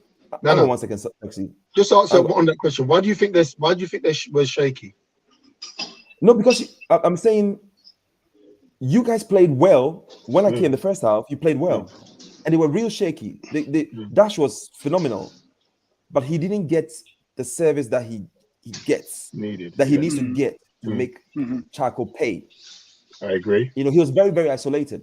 Yes. Because Charcoal were smart, so there was a big gap between the defense of Independent and the midfield, and the Charcoal players were just waiting right there to pick you guys off. It was very shaky in the first half from what I saw, and if anything would have happened, it would have happened in the first half. But as soon as the goal went in, they calmed down. They started popping the ball about. You know, they were like that better than Independent on the day. And I'm saying that shows the mark of champions. They're going to win this league with games to spare. So it's a good rehearsal for Independent going into Division 1. Because like we've always said, when you come to Division 2 and especially Division 1, the teams are more organized. They understand football. They punish you. They take the chances. You see what I'm saying? So you can have best individual players, but collectively, when you understand football and, you know, the way Charcoal do, even though it wasn't their best game yesterday, they had just enough to get over the line. You know, I was just disappointed because I was expecting some great footballing from both teams. Because Independent are a really good side, Charcoal are a really good side. So I was hoping that, you know, the ball be popping around. You know, you see what I'm saying? Everybody came out, beautiful weather. Yes, the pitch is small, but it's for both teams. It was windy though. Again, No. It was windy, but that was a bit of it. You see it was a bit of it. Huh? Yes, but both teams had the same wind. Both teams had the same pitch. You know, and you have to do what you could do with what you've got, and that's I agree. You know, that's just it. I think Charcoal just edged it, a little bit. They did, especially the number 8 made a whole difference.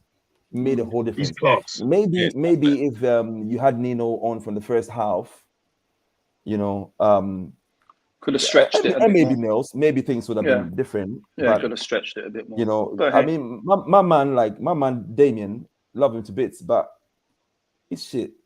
No, don't kill him. Don't kill him. No, you know, I'm not having that. I'm just joking. You know, I'm not having that. I'm not having that. I'm not having that. Bob, I love Damien. Trust me, no homo. But when he gets the ball. No, you know what? No, stop. You know what? Stop right there. All right, forget that. Conway. No, you know what? Let me kind of. Listen, hold on. Wait. No, you know, Nana, you've like spoken for like 5. I expect. No. I'm not done yet. No, Nana, hold on. Nana, I expect you guys to commit players. Nana, relax. When you are having the ball in such a big game, there's other people on the panel. Relax. Yes, and I'm talking. No, but like, again, like you can't be talking about other, you know. No. I was reading something. Who's the host? Who's the host? Thank you. No, Andy, I can take over the show anytime I want. No. On a serious note, I don't think you should have said that because the guy's not here to defend himself. I think you shouldn't have said that. So I think just let Cherise take over. You don't know where we come from. You don't know what we've been. So I am allowed to talk about Damien, and it's all right. So just pipe down. Yeah, I'm allowed to talk about Damien. He knows me. He knows me very, very well. And I was disappointed in him because I think he's an excellent footballer. And I would love to see him commit players, commit defenders, especially. When you get the ball, run into the fucking box. Sorry, my language. Run into the box, commit players, get a penalty, get a foul, get something. Don't come back. Because as a defender, I misheard what you said. It makes it easy for us to organize. See what I'm saying? Shugsy, just do not say anything. Like, but no, I misheard what he said. No, wait. Sorry. No. I just misheard something he said. So you know, it made.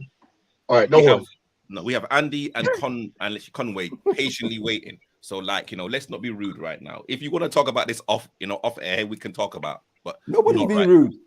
So, I'm saying it was a shit game that I watched. Simple. So, Conway, what is going Did on? You travel all the way to come and watch that Jamrock? game? Why are you still talking, Nana? Jesus Christ, you still got a referee shirt on. Like, we're talking I can about do whatever the hell I want. So I'm saying, Jesus, just like take up that referee shirt. Just take it off, man.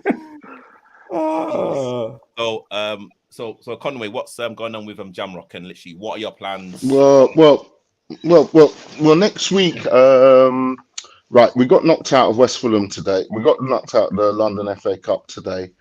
I'm gutted we lost, but not really that gutted because West Fulham's still in there from my league, and so is Rayners Lane. So if my team can't win it, as long as one of the teams from my league can win it and get to the final, I'm happy.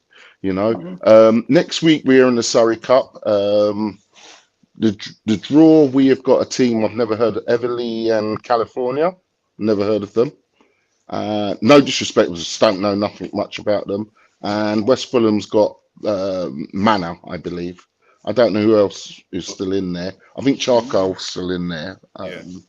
But that's the quarterfinals next week. So and Jamrock's in got a League Cup semi-final in 2 weeks' time against Continental United. But it's looking really good. I'm looking for it. This is the first time we've entered the Surrey Cup, so we're going to come across teams we've never met before. It was like we'd never played.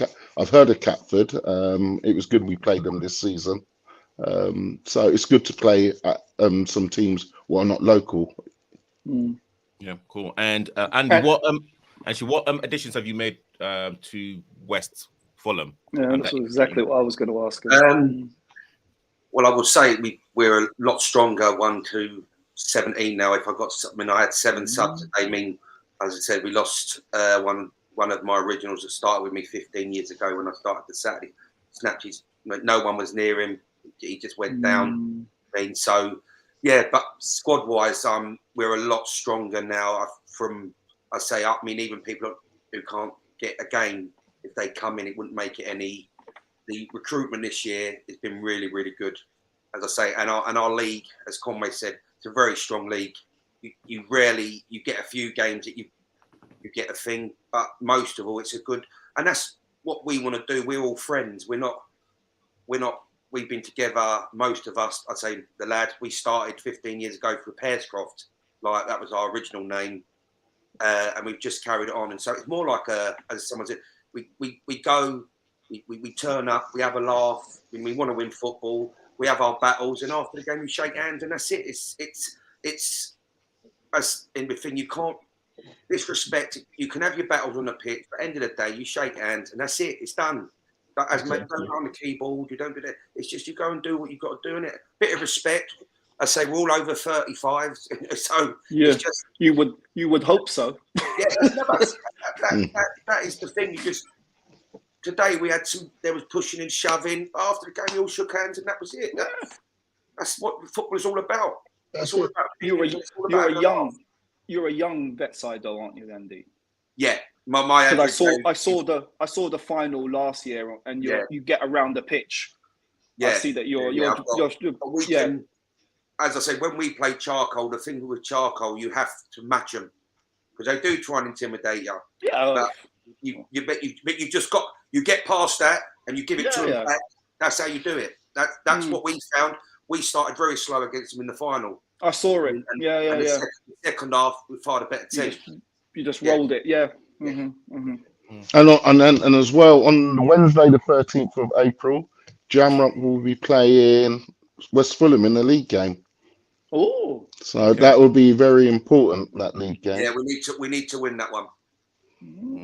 Okay, so Conway, do you think Jamrock are a better team than West Fulham? I don't watch. I've only watched West. I watched a pre-season game with Jamrock v West Fulham. It was hard to. Andy had players missing. Jamrock had players missing.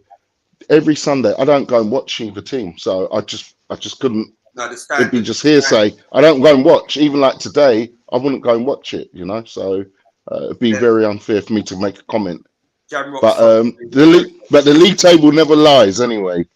Who's top of the league? Where are you in the league? Who's top of the league? Jamrock. What? Second, yeah. Okay. And So on the 13th of April is very important. It's a very important game, really. I might have to get some 20-year-olds in. You've gone past the deadline, February the 28th. So, Nana, we've not spoken about Catford because I know that you guys didn't play yet yesterday, but you played Cray the week before. No, because is it because they got knocked out in the London Cup? Santos, sorry. No, we played Santos. Okay. I thought it was because you got knocked out in the London Cup. Wow, that's very short. I'm just saying. Okay. Try harder. Leave it. Half an hour. I've got to go to bed. You got to stay to the end, Andy. You got to stay to the end, mate. You're the champions. We love your company. We're the London champions, mate. We love your company. We played Santos. It was a really good game. Santos were the better side on the day. They were stronger. They wanted more. I think our loss to Cray 1-0 put a real dent in the side. You know, because we had to win every single game to be in the running for anything. So that game, me personally, I felt that we were a bit deflated even before the game. In all honesty, we had like 60 to 70% of the ball. They just took the chances. They had like 20 men. We had 13. I think 13 or 14 maximum. And they wanted it. You could see, you know, as a footballer, you get on the pitch, the first 5 minutes, the first 10 minutes, you see who slightly wants it more. Even though we played some really good football, and we should have taken the chances, we didn't. And also, you're at different stages now. They are really breathing down us and Santos's neck. You're there or thereabouts. So it's different stages. You know, they can smell it, and you're just hoping, but can do it, but you're hoping still. So you're on different stages. I mean, so like don't kill I said, yourself. Don't kill yourself for that. No, I'm not. I mean, I trusted the process. I mean, this is still first season in Division 2 for Catford Wanderers, and it's still the foundation. It's the building blocks. I've said it time and time again. And to come from 4 losses on, you know, to about 6-7 games, win straight. We hadn't lost in September last year, you know, and teams were getting like 7-0, 8-0, that sort of proper hidings. So it was a real humbling experience, which showed the team that there's still a bit of work to do. And also, you have to turn up humble every single game. Also, it's also important to get your points on the board very early, which we did at the beginning of the season, and now it's pressure on everybody every week because they've still got to climb that mountain. We're there, but everyone's still got to climb that mountain. I said, Nano, you was with us when we used to chase down teams. It's a different sort of football when you got to chase down every week. You got to win every week. It takes a strong mentality. We did it. We used to do it on a regs every season, chase down a team. It's very hard. I'm glad that we're in this situation this season where we've got the points already, because this division is hard, boy. It is. And what you have to remember with Catford as well is the team from the beginning of the season to now is different. It's absolutely different. There's absolute ballers on now. Is Conway sleeping? And seriously, Conway. He's not, man. He's not. He's not. That's a clothes. What are you talking about? He's got the puffer. He's got that puffer top boy jacket on. It looks like he's you know? He's in Top Boy. Are you an extra in Top Boy, Conway?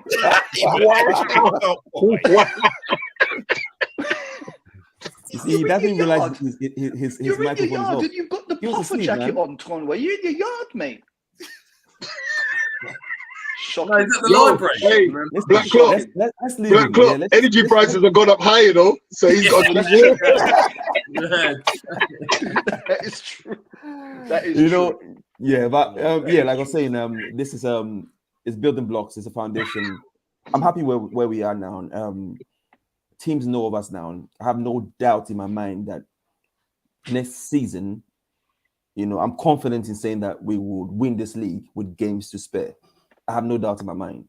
You got Holland. You got Holland Hollington. coming up. Hollington. I don't care who and we've got. Bromolians. Bromolians, very good. I really very don't good care club. who we've got. Wow. They can come up. You come all like they want. you're coming like a certain other man. No, for real. Like I'm so confident in our squad, in what we've done so far in such a short period of time, and I see the building blocks, the foundations coming together, and I feel like we will be there. We'll be there if we maintain this run. You know, team getting like You just need a good preseason. You just need a good preseason. That's one thing, but also, I mean, knowing from LSU, playing with the independent, starting from all that, building the team, getting a team, not a bunch of ballers together. Yes, it's different. People turning week in, week out, having a consistent core of the team. I've seen it. And I see it happening here. And the thing is, ballers know ballers. So eventually, people come, the team evolves, and it just gets better. And we are just getting better. Yeah. So I'm very, very confident that this season we had to do what we had to do. I mean, four first games, very first 4 games, we lost. And then now we've gone on like a 7-win streak, and then we lost the last 2. So Andy, who have you got in the next round of the London Cup? We're still waiting because most of the teams are in the semi-final. We were the last team because the opponents we were supposed to have, they had a game abandoned, and I've never known it. The FA kicked them both out and then let them back in and replayed it. I've let them 15 years, never ever heard of that. So I just hope we're at home and it's on a Sunday, not a Saturday. So that's so that's it must be on a technicality. When you get to the semi-final, you're gonna play a good team, and you don't get to the semi-finals and don't whoever, and you just got to play the better the teams we play. I would think we play better as well. But have you played in the? Have you played in the Nationals before?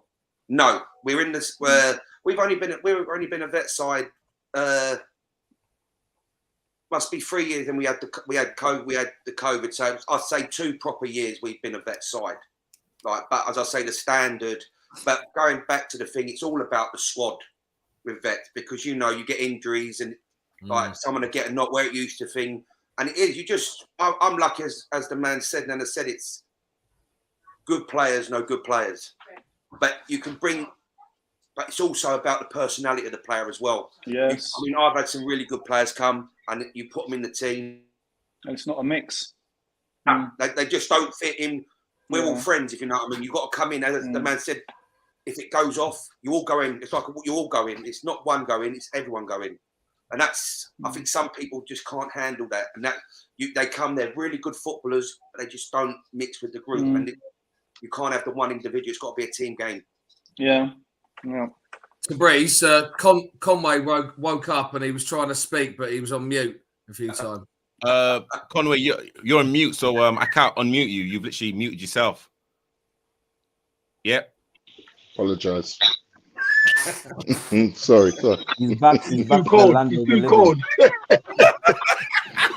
The internet frozen in Conway's yard, right? Wait, actually. Leave the books, son. Yeah, you might have to burn some of them books, Conway. Fire in your yard. Have to burn some of them books, Dread. That's it. Conway, man. Top boy. Conway. Top boy. He's top boy, man. Conway, yeah? Join on Netflix now. Top boy. Give me, gents. come back. All right. He's gone. Okay, so all right. He's gone to take off the jacket. Listen, He's gone to take off the jacket. He's gonna go and burn some books. So, question to like Shugsy. I mean, what are you kind of looking to get out of I'd say like the playing side for yourself from now till the end of the season? Well, I'm trying to keep this. At the moment, I'm on the bench, and that's fair enough. It's a team game. I know what I bring to the team. My aim, first of all, is to keep the starters on their toes, because at the end of the day, I'm ready to go. I'm a very confident player. I believe in myself. I believe everyone should believe in themselves. But you know, the funny thing is, they're starting, and I'm supporting them. When they score, I score. You understand? And if I think I can give them advice, I give them advice. We got players on there, like walking them through the game, because we all want the same thing. As Paul said, first of all we want promotion. That's the most important. But really, we should go up as champions. But we're not taking anyone for granted. So for me, nothing. For me, it's about winning Saturday. If you're asking me what do I want to do, I want to win Saturday, and then we look at the other games when we come to them. We don't want to go, beyond our stations. At one point it looked like, it was Santos' game to win. I mean, league to win. And then Cray just came into the mix, and they're a very credible team. They're not mugs. They are not mugs. So we're the target. We're the target, but we have to keep humble. We can't be blabbing off on net and running off our mouth out. We've got it and all that. No, what we're about is winning Saturday's game. So for me, as long as my team win, I'm happy. That's it. I want 3 wins. Simple. I want 3 wins starting on Saturday. Love that. And guys, I'm really conscious of the time. I know it's 10 o'clock. Thank you to everyone that's come on. Owen, again, thank you so much for staying on. Much appreciated. Nana as well. And again, I know that we banter. And literally, I just want to say one thing. You, of course, you are better as an outfield player. I know that you can play in goal, but Catford. I thought he was a ref. What's that? He was a referee. I wasn't gonna banter. Seriously, you going in goal. Catford have lost a lot of your attributes as an outfield player. So I just want to say, bro, as you know, whenever I'm needed, I'll perform. It's that simple. We don't have a keeper, and I'm the best of what I've got right now. So I'm gonna go. So we're looking for a keeper. Once we get that, I'm confident I can come out and do a job. But on that note, I just want to say, real talk. I just want to thank all the guys at Catford. I mean, any independent. Paul to Breeze, you know what happened to me a couple of weeks ago, and the love that I received from you guys. I mean, real talk is really, really appreciated. I'm truly grateful to have family in football and outside of football. So I'm truly grateful for your calls, your text messages. No problem. Thank you. No problem. When it all ends, Nana, it's all you have as friends. This is a nothing. Grassroots football is nothing. If it ended tomorrow, it wouldn't define you. So doesn't matter what time of day. If you need a chat, it doesn't matter what time of day. Let the idiots who don't know us think that they can put a wedge between us. Any time of day, you need me, I'm there. So that's all I've got to say. And I'll see you in the week. Yeah, likewise. And Shugsy, thank you for your debut. I think you spoke very honestly and yeah, we need you back on the show. Maybe. And Andy as well. Wow, Andy, who said maybe? Wow. Is that you? Nana, Wow. Nana. Wait, me? No, it wasn't Nana. He wasn't Nana. He wasn't Nana. Thank you, Shakti. And you know, and again, I want to. We need Andy. We need Andy back on the show more. You And know Conway. what? You know, They're London you champions. know, again, you know what? Wait, so that he can sleep on the show? You know what? No, that's Con. You know what, Andy? You know, big shout To to be you. honest, because to be honest, lads, I come on it every week, keeps me awake from the missus. That's the main one. You know what, Andy? It's not even going to end up watching Call the Midwives or something. So that's You know what, Andy? I literally gave you about a 20-minute working window, and like he was like, "Yeah, 100%, get me on." So again, big respect for you. No, nice to be here, lads. Nice to meet you all. You know, and again, West Fulham, the best team in London, without facts. And Tabriz, can I just congratulate Hollington because they won their league. They'll be in Division 2 next season. Well done to them. It'd be nice to see them have a little tussle with the old Nana boys there. Catford. Yeah. That's That's going to it. be another competitive. One of you should win it. Another competitive season. One of you should win it. Both of you should go up. This is it. This is why we enjoy football, isn't it? We want competitive games. We don't want to keep slapping teams 7-8-0, and that's nothing. I want to come out and sweat blood tears and win a game, just like the game we won against Independent. You know how that went down. Respectfully. And the game we beat you lot. Yeah. The game we beat you lot. Yeah. Well, I played in 20 minutes, so I can't say Six losses doesn't win you the division, Nana. No, it doesn't. Absolutely, it doesn't. You just told him anytime, anywhere, you'll have a chat with him now. Well, this is just banter. This is how he has to go love, there. This is He the can't love-hate help it. He has relationship to go between. there. This is the love-hate relationship between Paul and I. You know. No, get promoted next season. Get your promotion next season. Oh, we're looking to do that. 100%. That's it. That's all. 100%. That's all that matters. 100%. And Conway, are you safe? It's waiting for a bus. Where was he? He's going to a warmer house. Where was he? He got fed up. He's probably coming to my house. Is it warmer outside than in, yeah? You know, Conway, it's 10 o'clock. Where are you? Like, seriously? It's in his garden. I think that's on a need to know basis, Steve. This guy, Conway. Man's not hot, you know. Man's not hot. Man's not hot, yeah? Man's not hot, you know. Oh, dear. And Black Club as well. Thank you, Black, for like coming on. And No problem. As you always being honest. Owen, pleasure seeing you, sir. Yeah. Glad you got your win. Yeah, thank you. And Conway. Owen, get my number. Nice to see you. All right. Yeah, I've got that, Con, mate. Yeah. See you later. Guys, thank you so much. Take care. And we'll be back again next week. Starting from 8 until 9:30. Please like and subscribe. Honestly, it does help me out. We can talk about the Surrey Cup. We can talk about the Surrey Cup, innit, then? Yes. Well, hey, you know what? Conway and Alicia, hopefully, you'll be wrapped up warm somewhere safe rather than walking at the street. Yeah, we can also talk about why Conway is sleeping on air. Guys, thank you so much for tuning in. We will see you next week. Stay blessed. Stay safe. Big up. And we'll speak later.